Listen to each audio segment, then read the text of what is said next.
Programa Nosso Direito em Ação retomando as suas atividades, nunca paramos, claro, mas retomando efetivamente, dando início em 2020 a mais um cronograma, mais uma história de convidados aqui para falar de temas importantes para você, cidadão, para você, operador do direito. Acompanhe o programa pelas redes sociais, pelos canais de comunicação, enfim. Estamos com vários projetos para ampliar e levar mais comunicação para você. E claro, hoje falando sobre mais um tema importante, vamos falar sobre a nova lei de falências e recuperação judicial, quem seria o administrador, como tratar a chamada recuperação judicial na lei. Para falar sobre esse tema, hoje convidamos um contador especialista no tema e, aliás, esse contador que é também perito judicial e entende o outro lado da justiça, que é aquele lado de verificar ali como tratar as perícias forenses, o que acontece ali no âmbito judicial, uma visão diferente, claro, mas alguém que conhece muito a legislação que trata desse tema, que é o Rodrigo Damasio. Como vai, Rodrigo? Boa tarde, Leopoldo. Muito obrigado pelo convite. É um prazer recebê-lo, falar sobre lei de recuperação judicial. Rodrigo, eu sinceramente não penso nesse tema como um fator de desestímulo, pelo contrário, eu sou extremamente otimista. E você, nesse ano de 2021? Eu acredito que a nova lei da recuperação judicial, né, da falência da recuperação, ela veio não para estimular os pedidos de recuperação, né, mas sim para estimular a economia, né, e o objetivo social da empresa, que é de dar empregos. Para quem está nos assistindo, Rodrigo, essa questão, por que recuperação judicial? Sei que muita gente conhece o tema, lógico que falar de recuperação judicial é se recuperar judicialmente de alguma coisa, mas tecnicamente, ou melhor explicando para aquele cidadão que está em casa. Hoje, a nova lei, né, ela trouxe a recuperação extrajudicial, né, como um mecanismo facilitador para que a empresa possa, não judicialmente, né, como o próprio nome diz, extrajudicial, fazer a sua reestruturação e a sua renegociação das suas dívidas para com todos os seus credores, né? Isso depois será homologado pelo juiz, mas ele permite você fazer dentro do Sejus todas as conciliações entre a empresa devedora, né, insolvência, para com os seus fornecedores e bancos financiadores, né? Aliás, me parece... Os trabalhistas. Aliás, me parece que essa questão da mediação ali na lei, essa questão da arbitragem na lei, seria isso, né? Essa arbitragem parece que é bem antiga, mas agora a legislação começou a tratar esse tema de uma forma mais específica, talvez valorizando um pouco mais essa questão da negociação prévia ali, né? Isso já vem de um estudo muito longo, né? De direito comparado, tanto com os Estados Unidos como também na Europa, que você tem esse mecanismo da conciliação, da mediação e arbitragem muito diferenciada e muito evoluída, né? Perto do que nós tínhamos aqui até então.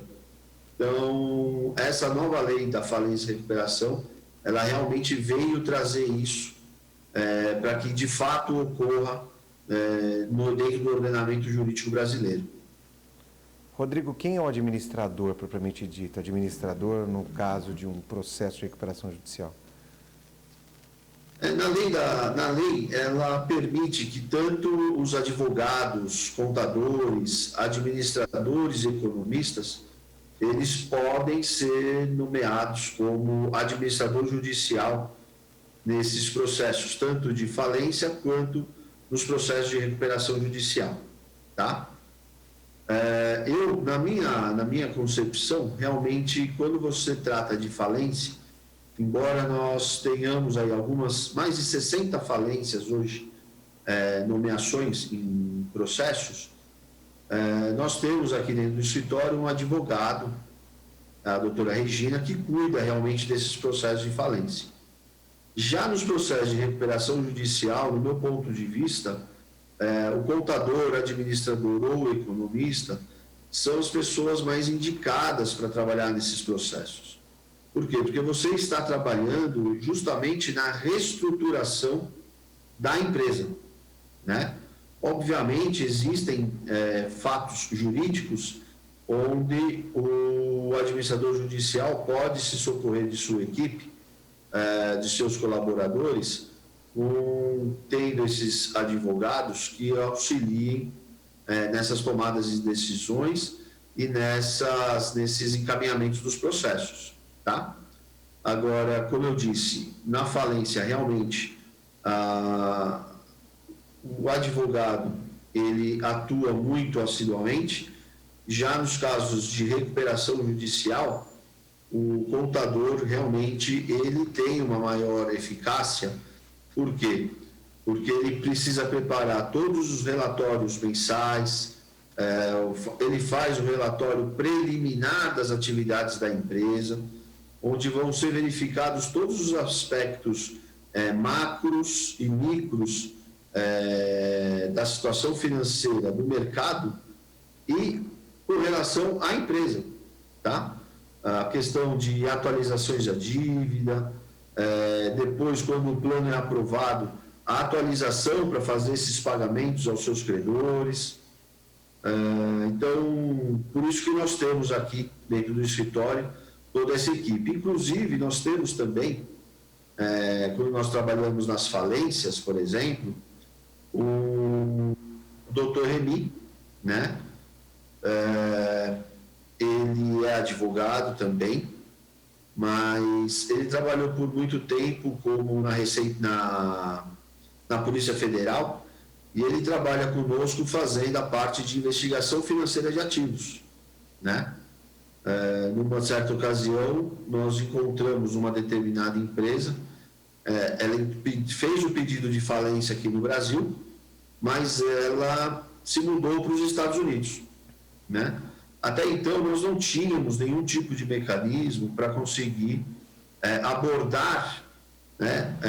Estender o braço e pegar esses bens que foram levados para fora. Mas na nova lei de falência, ela traz justamente esse conceito, né, de você interceptar, de repente. Não vai sair esse termo. Interceptar, claro, né? Aliás, você fala interceptar, ele consegue buscar agora esses ativos que estavam fora do Brasil. Aliás, você fala interceptar, eu fico pensando naquela empresa que está lá fora, e eu já fico pensando aí com essa questão que se discute muito na mídia. Isso eu não falo de uma forma direcionada, eu digo pensando no que vem acontecendo no dia a dia, essa questão de compra agora de vacina e tudo mais, essa questão da China como potência, e a China comprando empresas em todos os países, inclusive no Brasil. E aí eu fico pensando, né, quer dizer, o chinês vem para cá, compra uma empresa, se instala e aí de repente não paga ninguém e entra num sistema de recuperação judicial. Só que assim, ele lá fora ele tem digo assim, a vida financeira dele é bem saudável lá fora. E aqui no Brasil ele acaba não pagando, ou demorando para pagar, ou trabalhando com um dinheiro que de repente, demorando para pagar, ele provavelmente se acredita, ou se, enfim, né, ele acaba trazendo lucros pelo não pagamento naquela respectiva data. Eu não sou especialista na parte financeira, mas como fica isso numa questão de recuperação judicial? Muito comum as empresas internacionais se instalarem no Brasil. Realmente, nós temos até um caso, acho que foi no final de 2018, salvo engano, na região de Ribeirão Preto, né? Uma empresa europeia, e que a matriz estava passando por algumas dificuldades, e todos os dividendos, todos os lucros foram levados para a matriz, para socorrer a matriz. E final de 2018, se não me engano foi em 2018, ela entrou em recuperação judicial, né? E realmente, você não tem como buscar esses ativos, esses valores que foram levados para a matriz, E a empresa veio hoje, eu não sou o administrador judicial desse caso, né? Eu só estudei ele por curiosidade, mas hoje a empresa realmente ela está se reestruturando, mas de acordo com as atividades que ela permanece aqui no Brasil. Mas e aí, o que fazer? Não tem o que fazer, quer dizer, o cidadão está no processo, precisa receber, e aí já complementando a pergunta, né? Existe uma ordem de pagamento no processo de recuperação judicial? Então, existe uma ordem. Nesses casos, né, por exemplo, o juiz inicialmente, antes de homologar homologar o pedido de recuperação judicial, ele pede para que o administrador judicial faça um relatório circunstanciado de quais são os fatos que levaram a empresa a entrar em recuperação judicial, né? Como existe na lei o objetivo social da lei, da preservação dos empregos, preservação de toda a mão de obra direta, tanto da mão de obra indireta, então, certamente o juiz acaba por homologar esse pedido inicial da recuperação judicial. Embora eu já tenha trabalhado em alguns casos onde, quando são solicitados os documentos para fazer esse relatório circunstanciado, a empresa ou deixa de apresentar, ou ela simplesmente encerra o seu pedido de recuperação judicial. Então, qual era o objetivo dessa empresa nesse momento de fazer o pedido da recuperação? Era ter uma alavancagem nos seus lucros. Tá? Tanto é que a nova lei da recuperação judicial hoje, ela impede que, por um determinado período, a empresa em recuperação distribua dividendos para os sócios. Né? E justamente objetivando que algumas empresas não queiram ter um lucro superior, né, ao que de fato vem tendo, tá? Então, o objetivo da recuperação realmente é as empresas que estão em dificuldade. Eu vou fazer a nova lei, ela traz aí alguns entraves, justamente para impedir ou que realmente seja concedida a recuperação judicial para as empresas que estão nesse tipo de dificuldade. Após esse pedido de recuperação, o administrador judicial fez esse relatório circunstanciado preliminar e o juiz homologou o pedido da recuperação judicial, realmente a empresa tem um prazo aí de 180 dias para fazer a aprovação do plano, até fazer a homologação da recuperação judicial, do plano de recuperação, né? Junto com a aprovação da Assembleia pelos credores. Já na nova lei, ele pode, caso a empresa tenha necessidade e se de fato comprovado a necessidade de um maior prazo, a nova lei ela permite que esse prazo seja prorrogado, o que até então não era permitido, vamos dizer assim. Você tinha alguns casos excepcionais, mas não era transcrito na lei a prorrogação desse prazo de 180 dias. E hoje em dia você tem esse prazo prorrogável, tá? Com isso, esses 180 dias, a empresa tem o prazo para fazer a classificação de todos os seus credores. Então você tem lá os seus credores trabalhistas, os credores de garantia real, os credores quirografários e os credores MP, né, são as microempresas e pequenas empresas, né? Então, essas são as classificações da lei da recuperação, que permite que a empresa recuperanda tenha a obrigação de apresentar esse relatório no seu pedido inicial da recuperação judicial, para que o juiz conheça quais são os credores e principalmente o valor total do pedido de recuperação judicial. Eu vou fazer um rápido intervalo, estamos ao vivo, fazer um rápido intervalo, você que está nos assistindo, permaneça, fazer um rápido intervalo e nós já voltamos falando sobre essas alterações, quero que você continue pontuando essas alterações e mais do que isso, por que essa crise, hein? Será que é crise? Nós já voltamos.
Voltamos, programa Nosso Direito em Ação, hoje falando sobre um tema, acredito que até como forma de estímulo à nossa economia, chamada recuperação judicial. Nova lei de falências, de recuperação judicial, e mais do que isso, né, falar um pouco sobre como funcionam como funcionam os meandros da lei, como funcionam ali os pontos específicos. Estamos conversando com o Rodrigo Damasio, que é contador, perito judicial. Antes de falar da lei, só comentar com você, Rodrigo, essa questão da profissão do perito judicial, isso vem crescendo bastante no Brasil, né? Realmente. Normalmente, após o 2000 acho que em 2018, se eu não me engano, o quadro de peritos ele realmente aumentou bastante. Anteriormente você ia despachar com um juiz, você se apresentava, ia despachar com um juiz o seu prontuário, que nós chamávamos, né? Então você fazia a sua apresentação, apresentava o seu prontuário, fazia quais eram as suas qualificações, quais os trabalhos que você fazia. E de 2018 para cá, esse prontuário passou a ser eletrônico, né? Então, muitas pessoas, apesar de ter outras atividades, elas também fazem esse cadastro, como o Cadastro Nacional de Auxiliares da Justiça, né? Isso está disponível no site do tribunal. Qualquer pessoa com formação superior pode se cadastrar. O perito judicial ele tem diversos níveis em diversas áreas profissionais, né? Por quê? Porque o juiz ele vai tomar as suas decisões sobre questões de direito que são discutidas dentro do processo, e caso fuja da sua especialidade, que é o direito, e ele venha a ter alguma especificidade na área contábil, na área médica, na área de psicologia, na área de engenharia, arquitetura, ele faz então a nomeação, a indicação de um perito judicial naquela determinada área. E tem muita concorrência? Como que está o mercado? Você que é contador, perito, você tem muito concorrente, quer dizer, difícil para nomear um perito? Até conversava outro dia com um conhecido de profissão e ele dizia que tem muito campo de trabalho, que não está dando conta. Como é que é? É verdade mesmo? Tem muito serviço assim para o perito? Quer dizer, a justiça não dá conta e nomeia o perito ou é ao contrário? Olha, realmente tem bastante campo, né? Atualmente eu trabalho em todo o estado de São Paulo, né? Eu costumo dizer que eu não sou perito judicial, eu estou perito judicial pela indicação do juiz em determinado processo, né?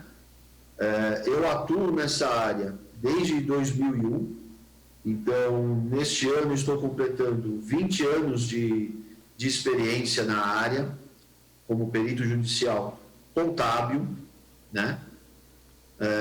Tenho a minha cunhada que trabalha conosco e faz a parte de engenharia e arquitetura, tenho o meu irmão que faz a parte de leilão, temos a doutora Regina, que é advogada aqui no escritório e nos auxilia nos processos de falência e recuperação, temos o doutor Emi, que nos auxilia também nos processos de falência, nessa parte de investigação financeira de ativos, fazemos alguns processos também de penhora de faturamento.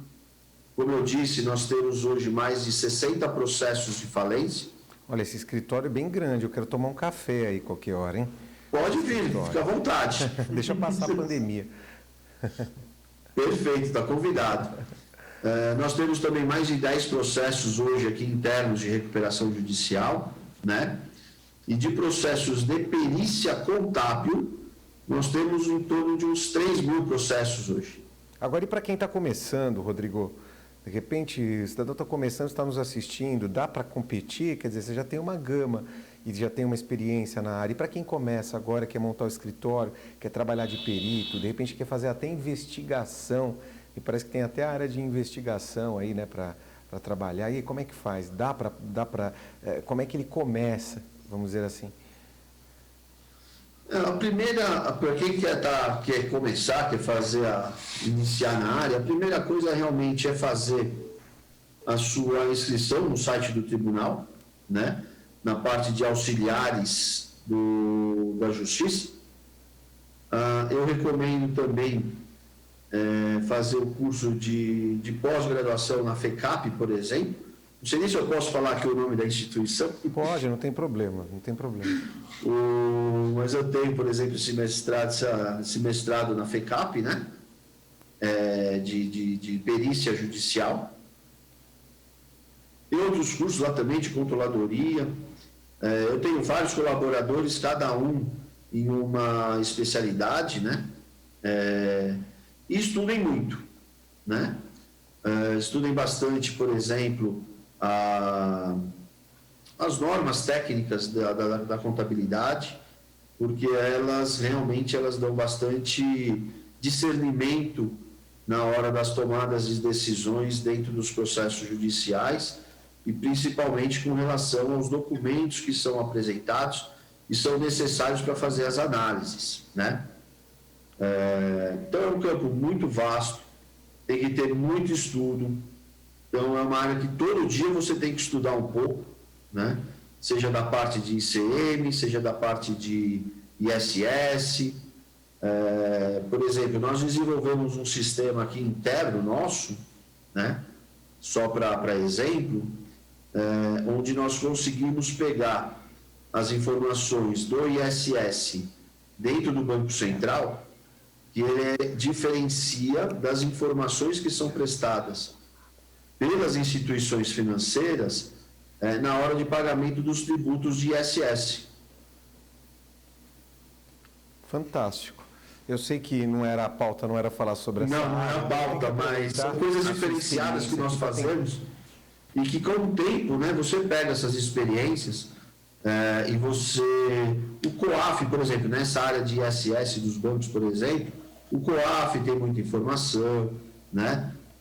O plano de contas, né? Uma coisa que o contador, normalmente, os peritos judiciais, eu vejo em alguns casos, não pedem, é uma coisa muito importante. O grande diferencial de todo o processo, né? Por que cada processo, por que o advogado fala assim, o perito judicial está ganhando muito, ele está pedindo um valor muito alto nesse caso, mas cada laudo ele tem que ser confeccionado de forma artesanal. Não é uma ferramenta de Excel que você joga lá todas as informações e vai sair do outro lado o resultado. Por que isso? Porque depende muito do advogado, tanto o autor quanto o réu, do que eles estão pedindo, né? Então, por exemplo, vamos entrar aqui num outro dilema, né?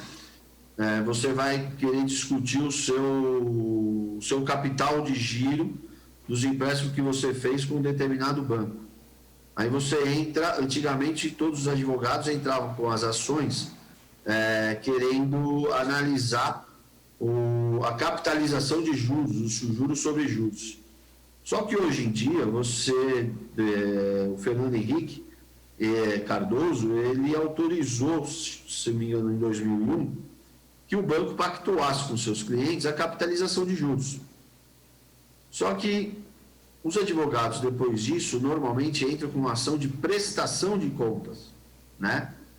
Agora, é difícil você calcular uma prestação de contas de tarifa, de cada uma das tarifas que são cobradas no seu extrato bancário, por exemplo, o banco informar o porquê daquela determinada tarifa.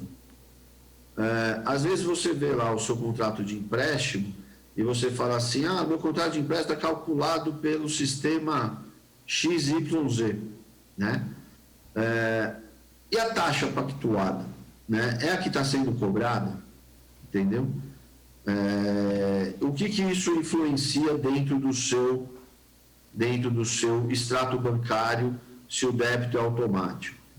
Os bancos, por exemplo, normalmente não apresentam alguns controles internos que ele possui, como, por exemplo, a conta de adimplemento e a conta de inadimplemento, né? o quanto é cobrado de juros nessas taxas, nesses outros extratos internos do banco, e que depois é cobrado dentro do seu extrato bancário e que você desconhece. Então, às vezes, é dali que vem determinadas tarifas, né? Agora, e a prestação de contas disso, ela existe, né? Então, assim, tem N, né? Por isso que eu falo, cada processo é um processo. Se você entrar com um determinado pedido, o juiz vai deferir ou indeferir, o perito judicial... Se não bastasse que a outra parte também pode nomear o seu perito também, né? E aí discutir ali os laudos, né? Exatamente. As partes podem fazer as indicações dos seus assistentes técnicos, né? Que certamente vão discutir com o perito judicial a melhor forma de se chegar no valor real daquela determinada ação, né? Porque o objetivo do perito judicial, né, analisar toda a documentação externa, extra processo, para poder chegar no valor real daquela discussão. Eu, na verdade, iniciei aqui perguntando sobre a lei de falência, mas depois acabei perguntando justamente para fazer um pouco de cidadania, tentar trazer conhecimento aí para quem está assistindo, porque é uma nova área, essa área vem crescendo. Eu não digo que é uma nova área, mas é uma área que vem crescendo bastante. O judiciário está totalmente estrangulado, se assim poderia dizer, né? Ainda que os processos sejam digitais, muitas vezes não se dá, na verdade, o judiciário não dá conta ali de nomear peritos, e aí fica a questão também da remuneração, que é bem difícil, às vezes precisa remunerar o perito, alguns fóruns aí que, para nomear o perito, principalmente quando é nomeada a Defensoria Pública, e aí precisa nomear, quer dizer, o Estado precisa pagar, o perito aí não paga e fica demorando o processo. Bom, enfim, é mais uma alternativa. Agora, voltando a essa questão da lei de recuperação judicial, estávamos falando da ordem de pagamento, né? Quem é o último a ser pago numa determinada recuperação judicial? Na recuperação judicial, ela não faz essa distinção, na verdade, né? Você tem... Quem paga primeiro? Privilégio. Não, eu diria que se você tem realmente um privilégio para os créditos trabalhistas, né? Os créditos trabalhistas realmente são os primeiros a serem pagos. As outras 3 classificações, elas seguem a mesma ordem, né? Então, após a aprovação do plano, caso não haja nenhum prazo, e aí você vai entrar na discussão do plano da recuperação judicial, é a forma de pagamento. Mas ela, de qualquer forma, ela não pode diferenciar os credores. Todavia, em alguns planos, você tem uma melhor classificação para alguns credores que queiram ser credores financiadores, tá? Mas aí não seria um privilégio na questão de ordem. A ordem de pagamento, então, você tem realmente, primeiro, os trabalhistas, que eles realmente têm aí um pagamento antecipado, vamos falar assim, com relação aos demais credores, mas os demais credores vão receber de acordo com o plano da recuperação. Normalmente você tem um pequeno prazo de carência para a empresa de recuperação realmente conseguir se reestruturar, e depois todos os credores, independente da classificação, vão receber, de acordo com o seu valor, um determinado prazo estipulado pelo plano de recuperação aprovado pela Assembleia, tá? Então você não tem nenhum tipo de privilégio, né? Exceto o trabalhista, obviamente, mas você não tem nenhum privilégio entre os credores das 3 outras classes. O que se discute muito atualmente é essa questão das empresas que estão entrando no Brasil, diversas empresas, e algumas delas, bom, enfim, de diversos países, né?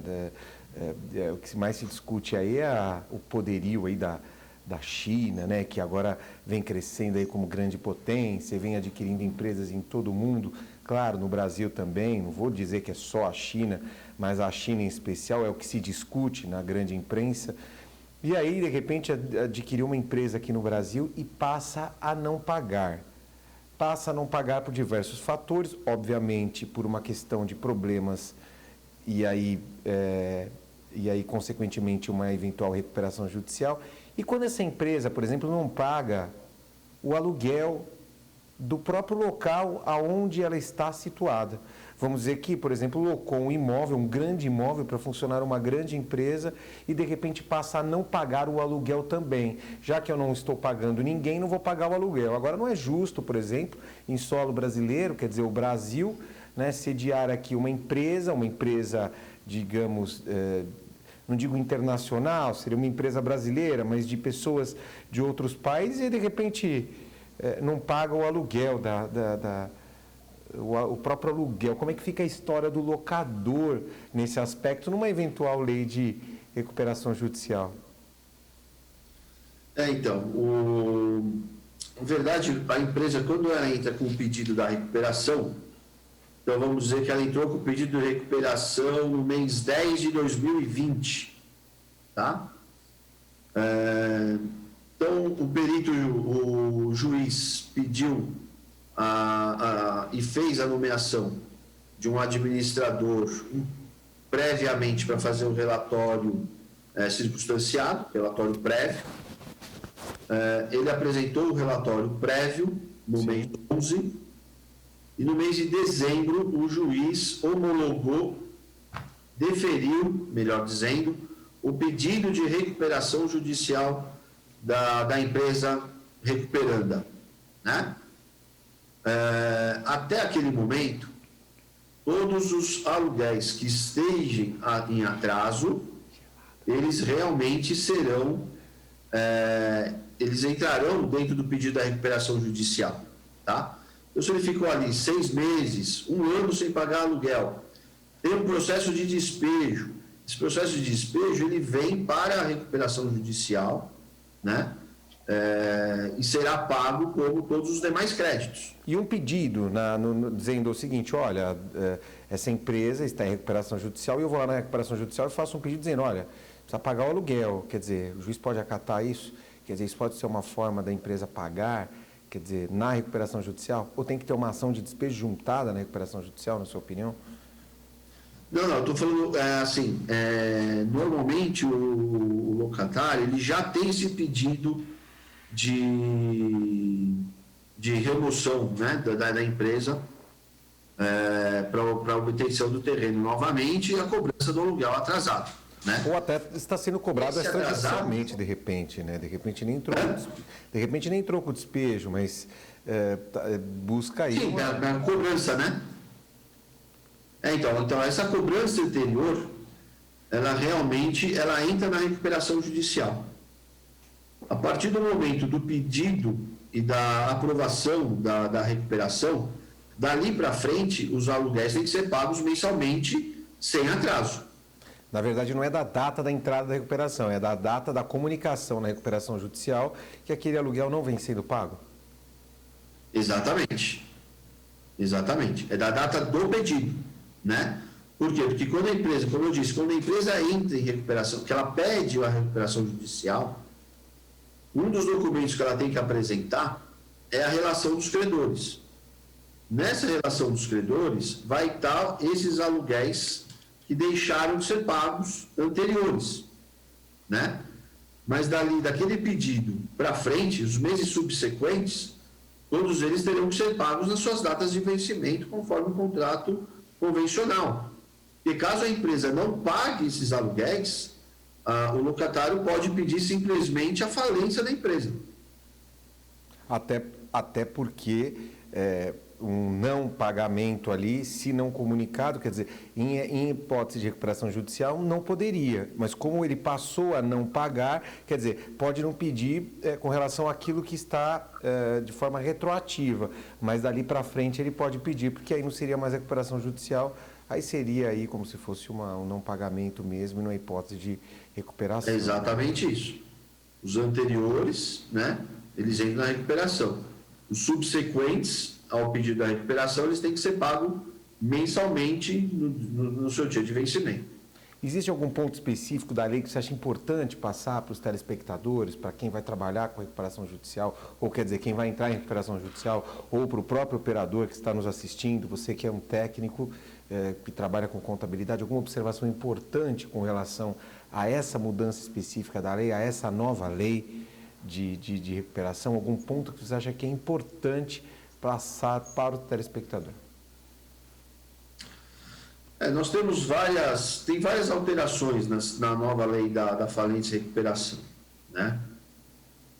Um dos aspectos mais importantes do meu ponto de vista são as pequenas empresas, não vou nem dizer pequenas empresas, mas pedidos inferiores a 50 milhões, por exemplo, que as empresas realmente tentem fazer as negociações dentro do processo de arbitragem, né? Mediação e arbitragem.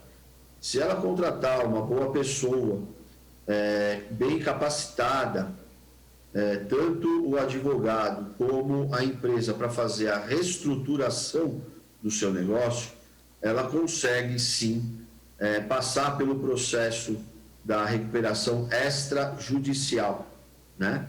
Onde você vai fazer todos os acordos e as homologações dentro do SEJUS, que seja, tá?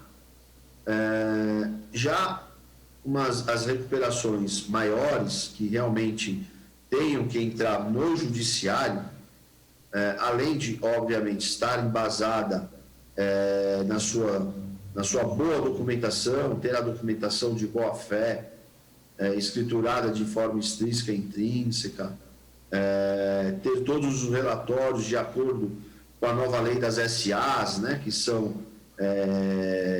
as leis internacionais de contabilidade que são adotadas no Brasil. Isso tudo tem que ser verificado pela empresa quando vai entrar com o pedido de recuperação. A nova lei da recuperação judicial, por exemplo, também aborda atualmente o próprio agronegócio, né? Então, todo o agronegócio hoje, seja produtor familiar ou seja pessoa jurídica, hoje está contextualizado na lei que ele pode entrar com pedido de recuperação judicial. Anteriormente, nós não tínhamos isso por extenso. Hoje em dia está escrito na lei, por extenso, as empresas do agronegócio e quais são as exigências, a documentação que ela tem que apresentar, mesmo para o produtor rural familiar. Tá? Existem algumas diferenças, né, da lei anterior. Então, você tem do aumento do prazo, a possibilidade da mediação e arbitragem, o prazo dos 180 dias que ele pode ser prorrogado, mas também tem algumas desvantagens, como, por exemplo, a distribuição de dividendos. Como eu disse, não pode, a empresa de recuperação não pode mais fazer o pagamento de dividendos em detrimento de você estar pagando menos os seus fornecedores, consequentemente aumenta um pouco o seu lucro e você distribui esse dividendo, né? Então, hoje a lei traz essa situação de você não poder mais fazer essa distribuição desses dividendos.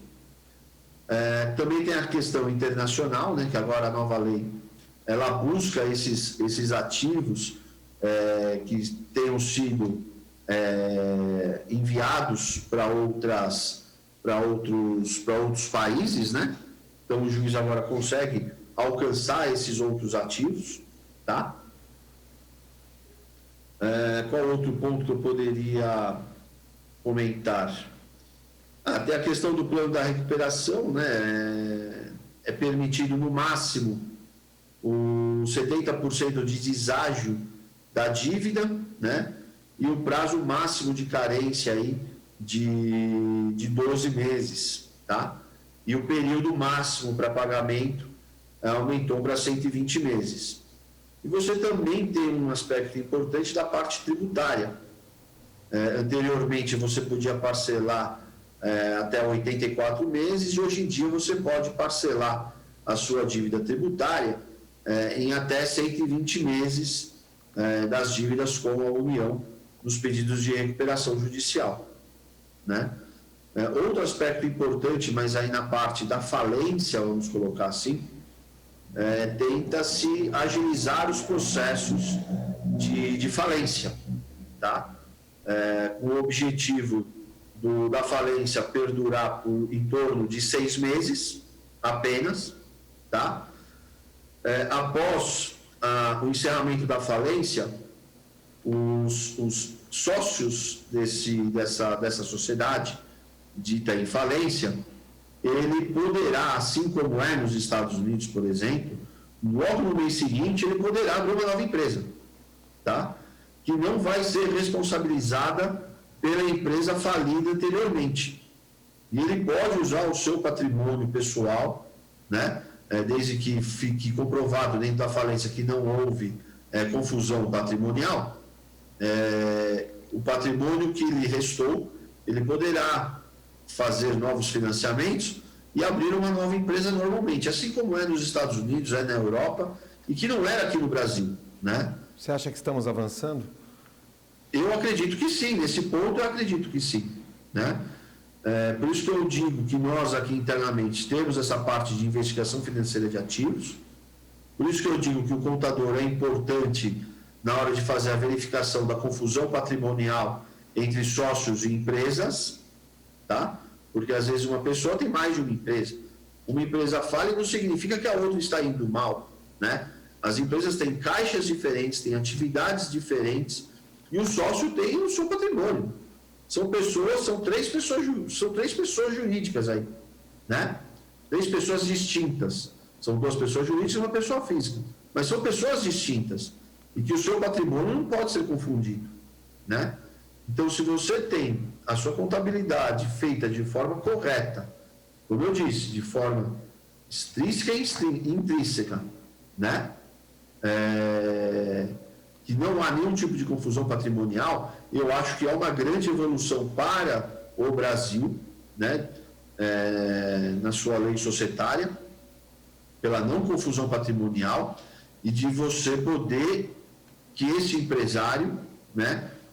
Porque o empresário normalmente não é todo mundo que é empresário, ele é bem diferente, né?